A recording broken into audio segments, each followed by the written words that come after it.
Hello, I'm Walter Schwabe, and of course I was a candidate for Ward 2 here in the most recent municipal election. This is my wrap-up video for the campaign, and what I'm going to do is take residents and you, Dave, on a walk through Ward 2 and bring up some of the concerns I heard at the doors. One of the things I said I would do is follow up after the election if I was elected on all of the concerns that I heard at the doors. This is my way of transferring those issues now to you and making sure that residents know that I've done that, and hopefully you're going to be able to take action on some of these things as we go through the ward. I'm standing here right now on Cranberry Drive. There's a resident that had, as you know, a very large 4x8 foot banner on his fence here that was proposing that you get reelected and that they wanted to slow drivers down right here on Cranberry Drive. There was word that there might be some sort of plan. I hope that the folks here become made aware of that plan, whatever it is, and that there's action taken to make this school zone safer. Also, it was reported to me that many evenings and weekends that there are drug deals going down in the Holy Spirit school parking lot late at night, and hopefully enforcement can crack down on some of that as well.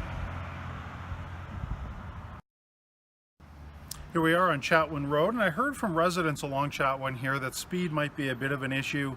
I didn't hear it at every door, but there is some concern because people come from Crimson and they go straight through down here, and speed might be getting a little high. So some said they might like to see some driver feedback signs along here and some more enforcement.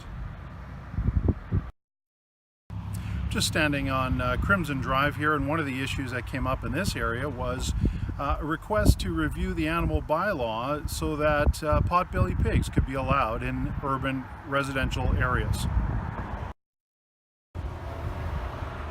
Of course, these roundabouts on Jim Common Drive came up a whole lot, and for all sorts of reasons. Expense, being even aware that they were coming, the community engagement around such a large implementation such as this. Lots of people, see, you can hear it, not very happy. You know what? I think we need more engagement. I said that clearly throughout the campaign. We need more engagement on traffic calming issues going forward, and I hope that, Dave, that you look at new ways to engage our community on this issue.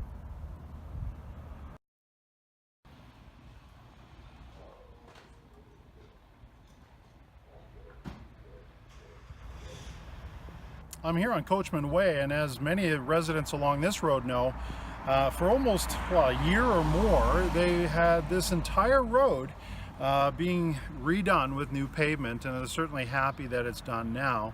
However, there is markings in this brand new pavement that look and appear as if people are going to rip it up now for other work of some sort. And so one of the things that actually was brought up not only on Coachman Way but also on Cheyenne was the inefficient use of our infrastructure teams to redo pavement, rip it up, work on something else, then you know, have an entirely different crew or something go rip up just like 40 or 50 feet down the road doing something else at a different time. And it just seems like there's a lot of inefficiencies, but the folks on Coachman Way here are now concerned there's going to be even more construction ripping up this brand new, relatively brand new pavement that they went through a year or more of construction on. And so it looks like there's just, I don't know, more inefficiencies here. That's what the questions were that came up. And of course we are well aware that down at the bottom of Coachman Way here at the corner that a contractor dumped asphalt, it seems. That's the alleged scenario, that a contractor dumped asphalt down a sewer and backed up one of the residents' you know, basements, and of course there's a massive issue there. So it could be that that construction is related to that, but I have no confirmation of that. But hopefully, Dave, you can look into this and give residents answers as to why their brand new pavement's about to be ripped up. Okay, so to the right of me is Sherwood Drive, and these are all residents on Coachman Way. And so Dave, you're going to be pretty well aware of the sound barrier fence issue right along here that residents have been quite concerned about for a number of years, 3+ years now. They've asked for a sound barrier fence that meets at least the same height and level as the Lakeland Drive side, and so still nothing done here. One of the other issues, of course, is the fact that The RCMP and Firehouse are just over here across Sherwood Drive. The sirens go out quite regularly, and of course that just keeps everybody up. And so the increased traffic here on Sherwood Drive because of the new interchange opening is also a major concern. As you can tell, this is a Saturday afternoon. It's not rush hour. It's actually just regular traffic here. I couldn't imagine actually sitting on my patio on the other side of this fence trying to have a really nice evening with friends and have a conversation. So hopefully, Dave, we can get a sound barrier fence put in here for these residents, and also, you know, it's detracting from the property values here. Obviously, folks are losing money because people don't want to buy a house that's sitting right here, and it's unfortunate that that's the case. But we need to, I think, to get a sound barrier fence right here along Coachman Way, Sherwood Drive. Here at Gilmore Park, the Gilmore Park Community League is looking to get a shed put on this property, this parkland, so that they can store all sorts of different things that the Community League uses for the kids in the community. So hopefully you can help them get that shed put out here, Dave. There is quite a bit of permitting issues that they're going to be up against, so hopefully you can navigate that for them or with them to get this shed put in here in Gilmore Park.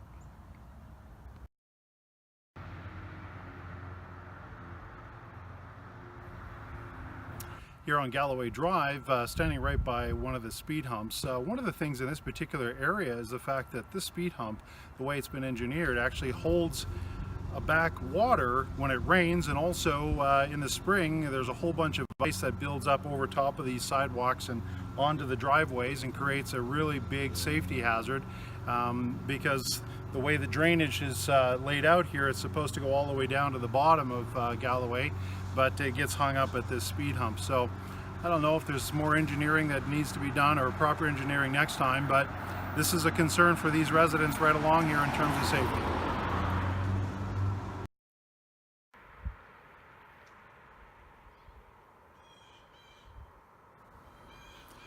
Now we're further down Galloway Drive, and there is a speed hump right here on the corner, and residents say that some do slow down for that speed hump, but then they of course accelerate past the corner all the way down the hill to that stop sign at the bottom. And so what they're hoping for is possibly driver feedback signs and actual more enforcement, catching people coming around that corner and giving them tickets for speeding at that point.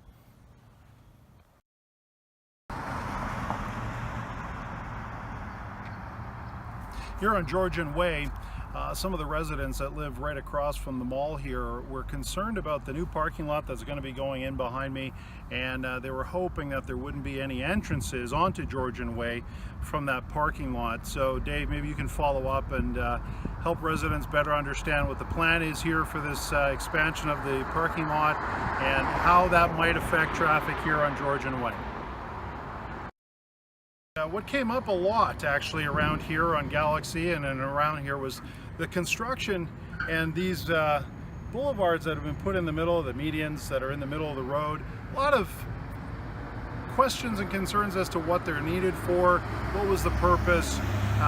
So Dave, hopefully you can help people understand why these were put in and the purpose behind them. Standing here on Galaxy Way, right by Gillingham Crescent, the intersection where a raised intersection is scheduled to be put in. What I'd recommend with residents here along Galaxy Way is to go drive up and down Glenbrook Boulevard to get a sense of what that might look like here on your road, and also get a sense of whether you think that it's actually needed.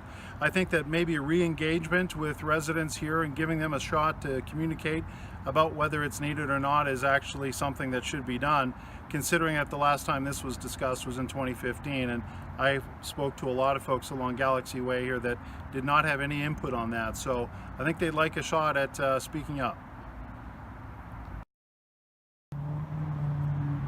I was saddened to learn that some residents came up to Omar and his staff at Sherwood Nietzsche's Pizza and chastised them for supporting some of our community events, the outdoor movie that we wanted to hold, and he's very gracious to support us. And he did tell me that he would have supported any candidate that came up and asked for some help. Omar is a tremendous community booster, And although he doesn't live in the park, he's been working out here and owned his business out here very successfully for years and years. And I look forward to Omar's business being very successful in the future.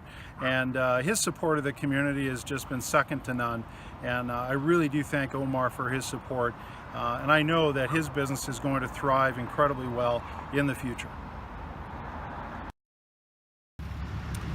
One thing that concerned a lot of residents that use our public transportation, of course, is especially students, concerned at Nate that the buses weren't aligned with class schedules, and routing information wasn't as easy to use for seniors who may not be internet savvy. And there are a lot of issues actually with our transit system, even though it's very good.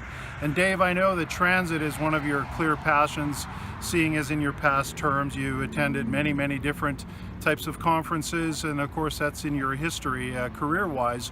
So couldn't we figure out the transit system so that it aligns better with what the usage patterns and behavioral patterns are?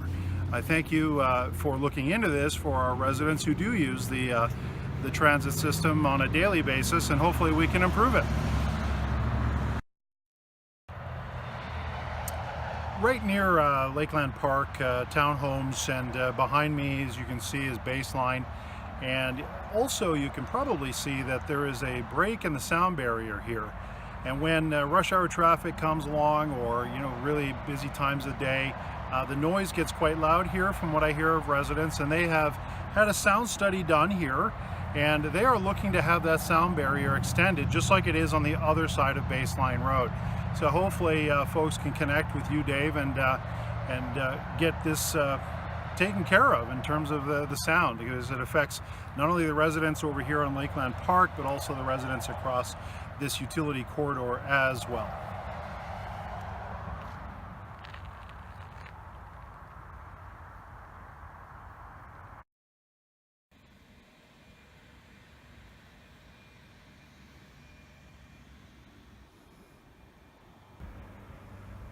Here I am on Cameron Close, and one of the issues here that came up was the flooding. Actually, when a whole lot of rain, or in the spring, all the runoff heads all the way down this road, and then it ends up at the end, and there's only one catchment here, and of course it's not enough to handle all of the water that collects at the bottom of this hill.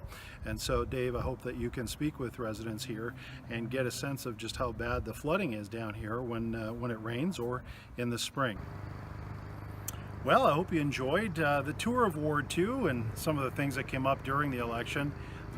I really want to thank everyone who supported me in this election, who voted for me, and also just your strong show of support online. I absolutely want to thank the folks in terms of companies that helped us out throughout this election: Soho Graphics, Broadmoor Stationers, JGL, and also Sherwood Needs Pizza and Omar and his team.